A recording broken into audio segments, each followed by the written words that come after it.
reading this morning comes from the book of James, the first chapter, verse 2 and 4, and this is the New International Version.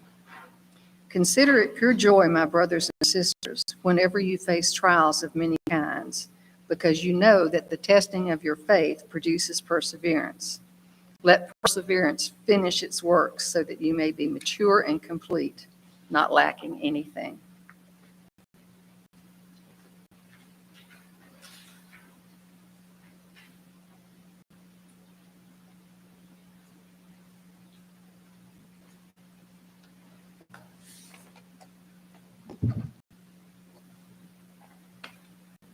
Well, good morning, everyone.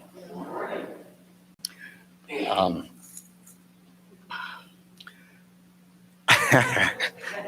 am going to say that I'd never, ever imagined that I would be doing. So if I'm a little nervous and my voice cracks a little bit, well, just bear with me. We'll get through this together for the next, 10, 15 minutes, however long it is. I don't know. I didn't time anything, so I don't really know.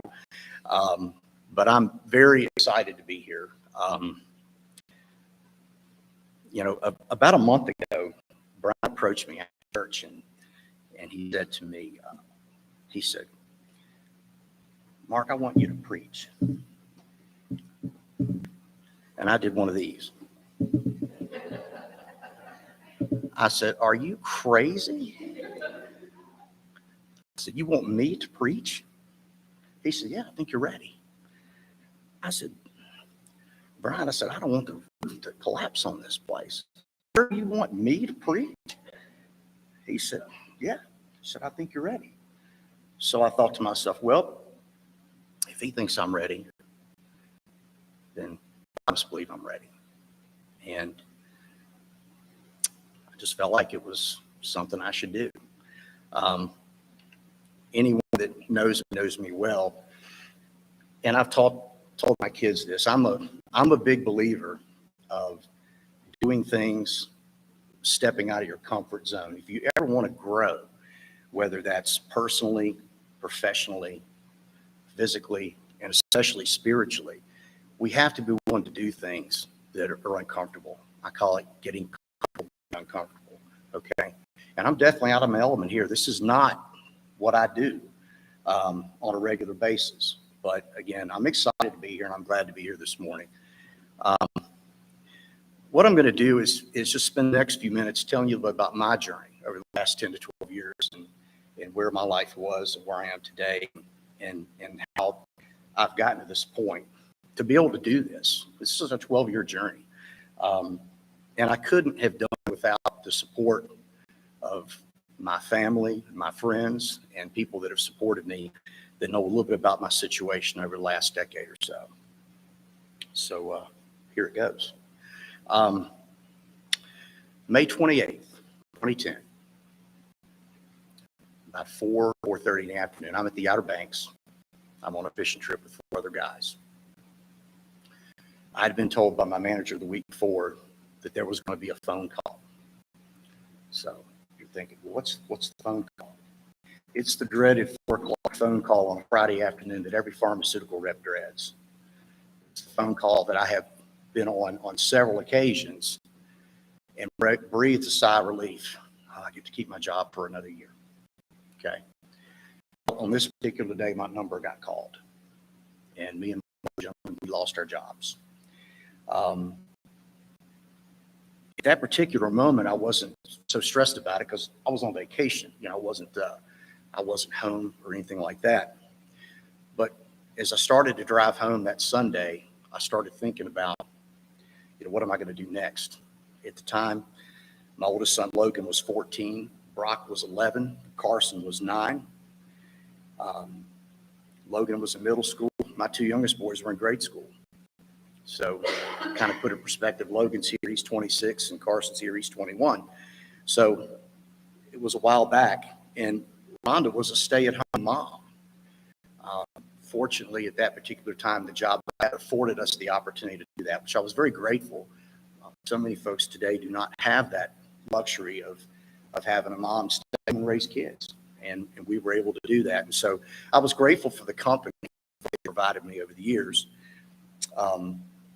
It's just that it's what happened. So my next thought was, well, hey, what am I going to do now? Well, I figured, well, I got 10 years of experience in this. I'm a special rep at this company. I've won awards and accolades.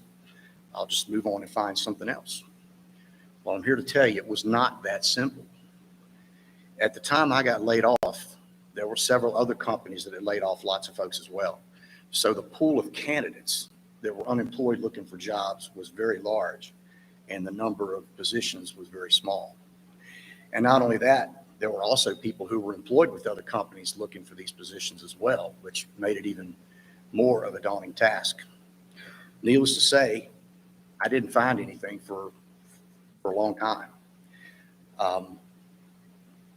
I decided at that point that I would just, that I would go into it, figure out, well, what can I do? Where can I take my talent and my ability? What can I do with that and move forward?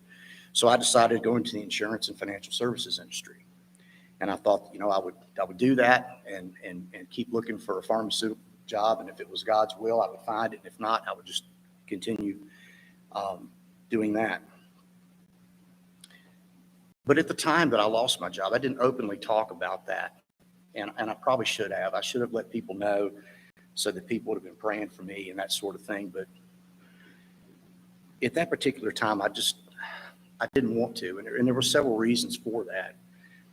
The first was we have had so many people in this church over the years who have dealt with all kinds of challenges. They've dealt with death and a lot of different things.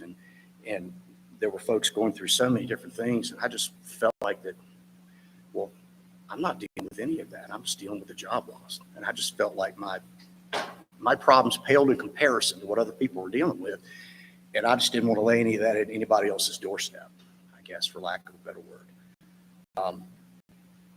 I was also somewhat ashamed of what had happened to me, and I shouldn't have been.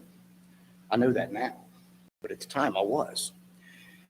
So much of our identity sometimes as men is it's our titles, it's what we do, it's our job, it's our profession.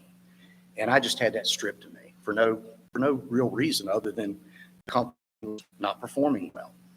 And to kind of give you a little background on that. So when I started with GlaxoSmithKline, which is a company I worked for in 2001, they had 10 what was called blockbuster brands on the market. These were brands that produced $1 billion a year in sales. When I got laid off, they had one left. So that's how far things had gone downhill in that period of time. And it wasn't anything that I did wrong. It was just, my number got called. And to describe that period of 10 years, the best way I can describe it is it's kind of like a bad thunderstorm and heavy clouds that just never seem to go away. It rains and then it's cloudy. And it's just like that all the time. Every day you wake up, it's that pressure of not knowing where the money's going to come from, how you're going to take care of your family, how you're going to take care of your home. All of those things just, start weighing in on you. And it started weighing in on me. And so fear and self-doubt and all these things started coming to me. And I was in a very, very dark place for a while. And I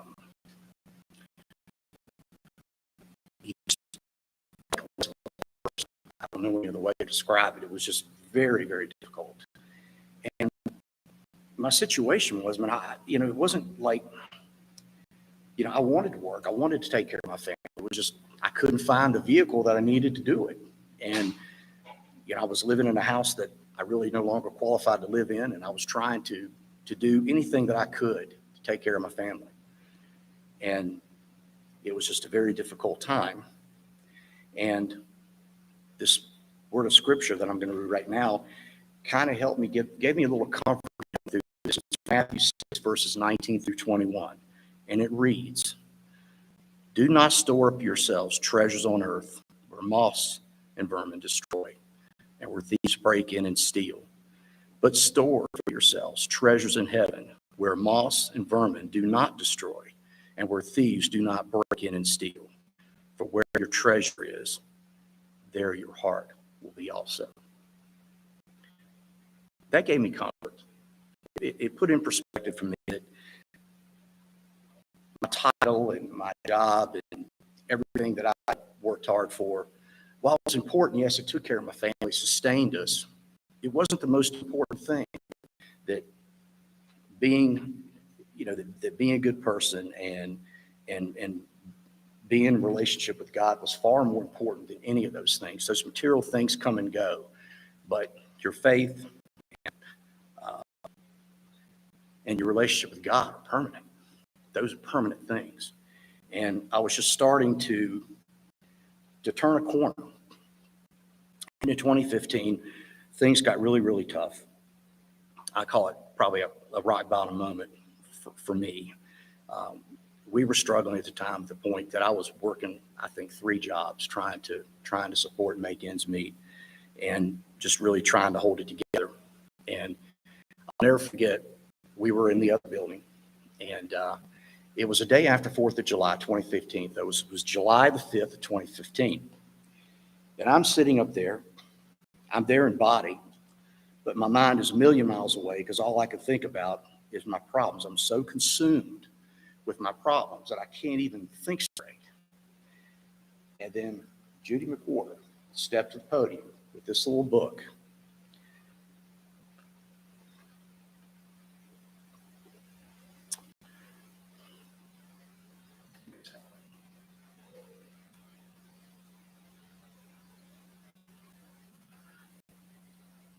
She read these words. Draw near to me with a thankful heart, aware that your cup is overflowing with blessings. Gratitude enables you to perceive me more clearly and to rejoice in your love relationship. Nothing can separate you from my loving presence. That is the basis of your security. Whenever you start to feel anxious, remind yourself that your security rests in me alone, and I am totally trustworthy. You will never be in control of your life circumstances, but you can relax and trust in my control.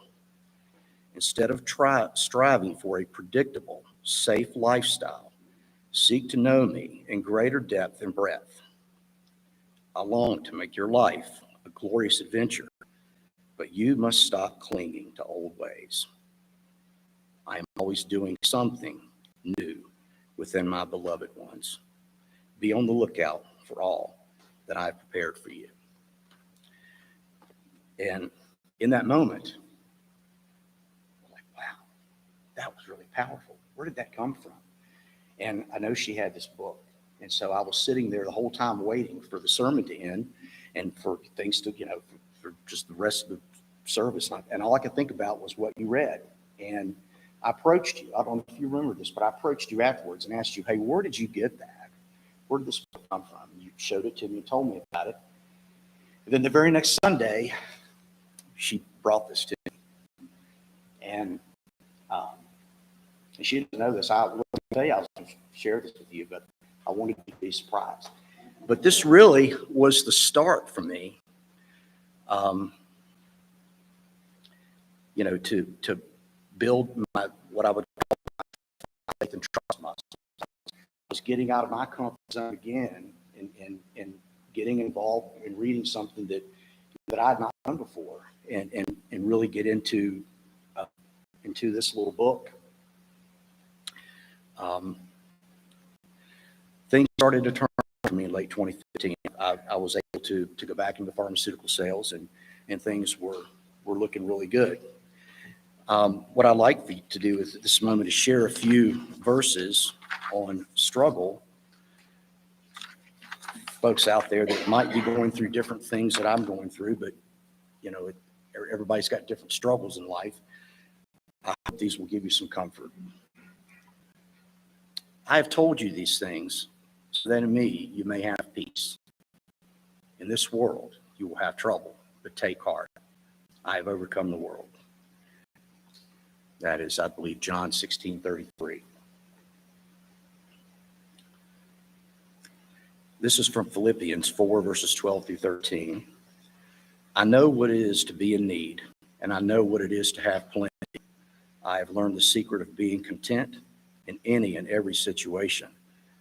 whether well-fed or hungry, whether living in plenty or in want.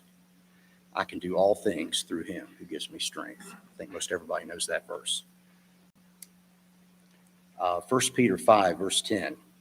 And the God of all grace, who called you to his eternal glory in Christ, after you have suffered a little while, will himself restore you and make you strong, firm, and steadfast. Ephesians 3, verses 21.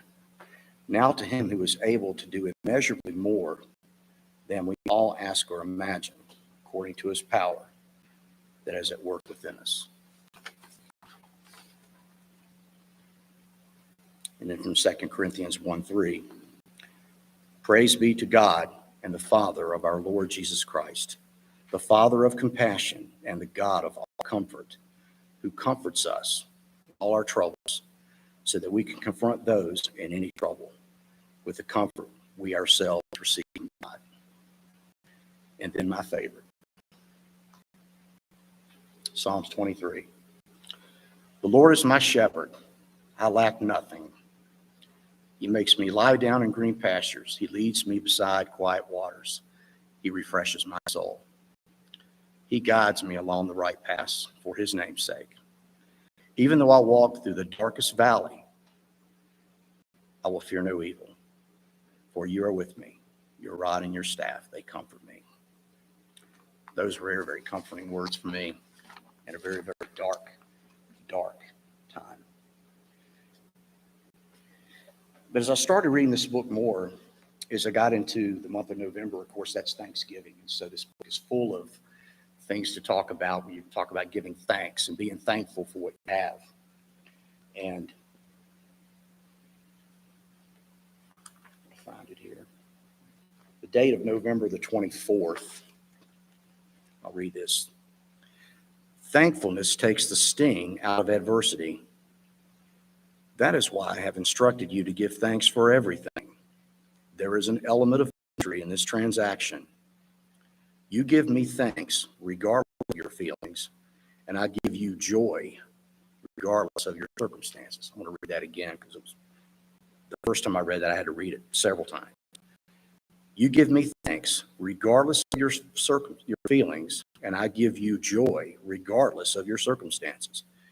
This is a spiritual act of obedience, at times blind obedience. To people who don't know me intimately, it can seem irrational and even impossible to thank me for heart-rending hardships. Nonetheless, those who obey me in this way are invariably blessed, even though difficulties may remain. Thankfulness opens your heart to my presence, and your mind to my thoughts.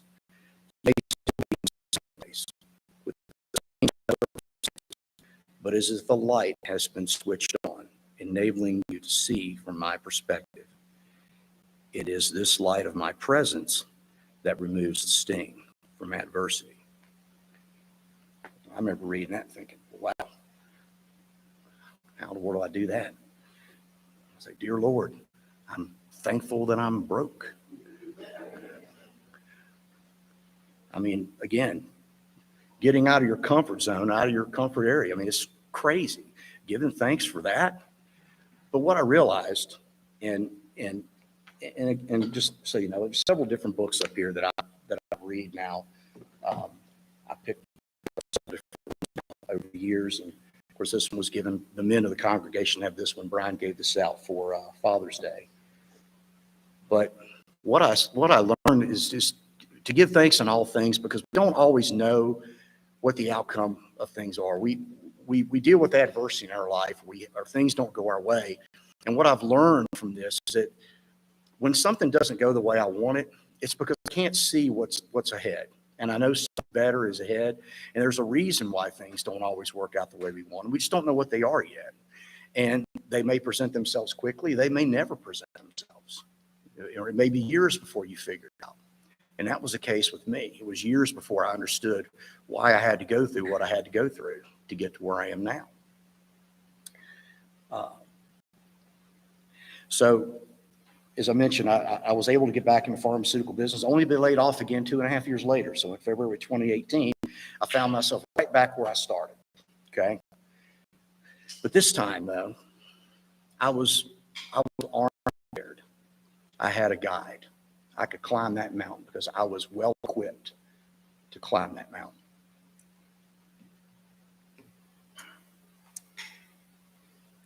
Another book that we got a year ago was this. This was, I think, given out Father's Day of 21. It's called The Man in the Mirror. And this is a very long book. It took me, I think, close to 4 months to read it because you see it's a pretty good sized book and it's the wording on it's really small. So it takes a while to read this one. But there was something in here about that really struck me. It was many things, but the one thing that struck me about my business and what I do is turning over my business and letting God be the CEO of my business. And that's what I basically started doing. I said, hey, you run my business, okay? I work for you. You run the business. You help me. You give me what I need. You give me help me right by people and do the right thing. And that has also propelled me forward and helped me with my career now and where I am. I will tell you, I'm a work in progress. There's still a lot I don't know. There's a lot that I'm learning all the time, and that's real exciting. That's real exciting. The people that know me well, know that I'm far from perfect. And if you cut me off in traffic, I'll let you know that very quickly, okay? Like many, I have knee-jerk reactions. I'm human. I make mistakes, and I say things I shouldn't say. So I want you to know, I mean, I can be who I am and be here. And anybody can take where they are right now and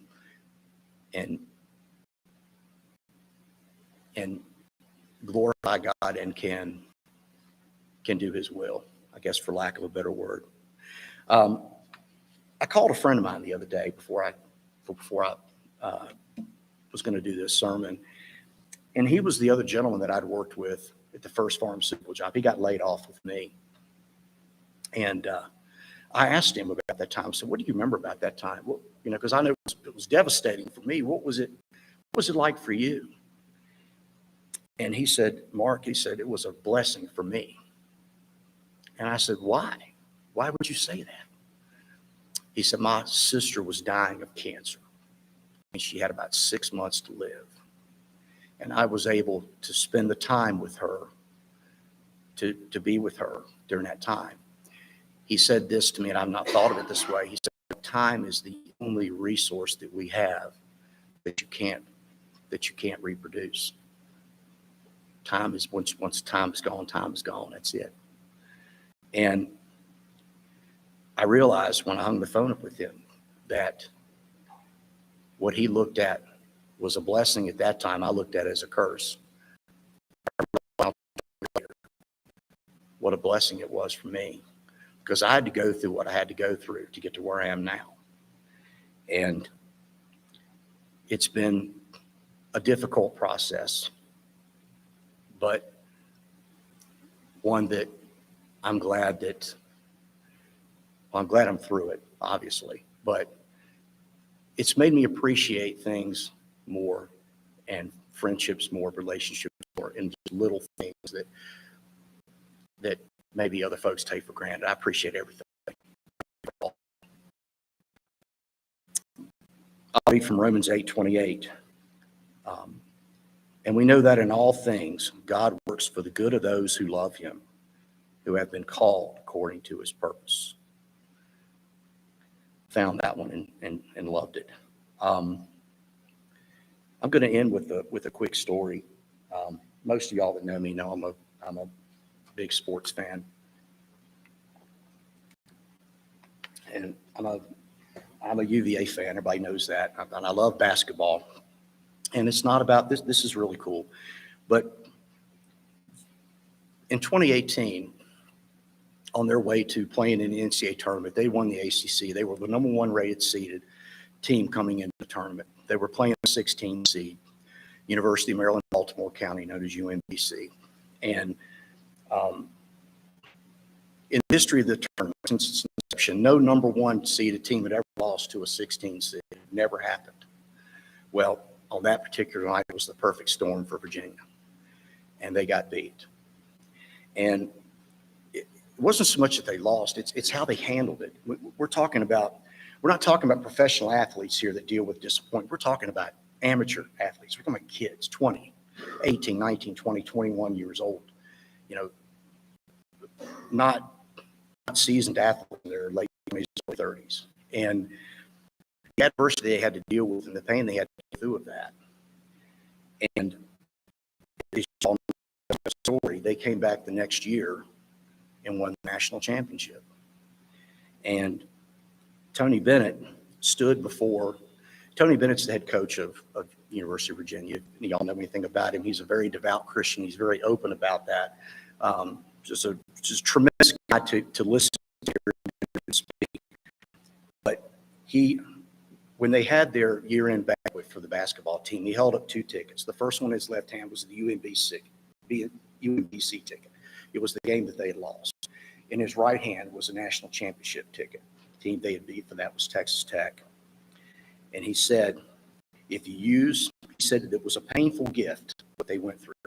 He said, if you learn to use adversity the right way, it'll take you to a ticket to a place nowhere you could have gone without it. And the reason I bring it up, it's kind of my story in a way. It took me a lot longer to get to that point, but I've tried to use adversity as a painful gift to get me where I am now. And again, I can't thank my friends, family, and my faith in God enough for it.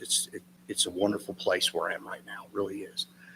I do a job every day that I love, that is very rewarding, and it's a really, really good place to be. So what I'll say to you in closing is,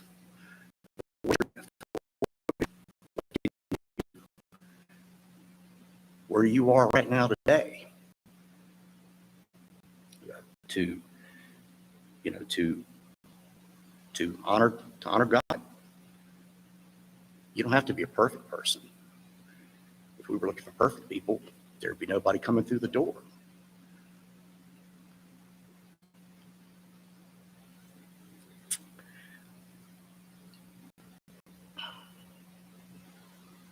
But we all have a talent. We all have a gift.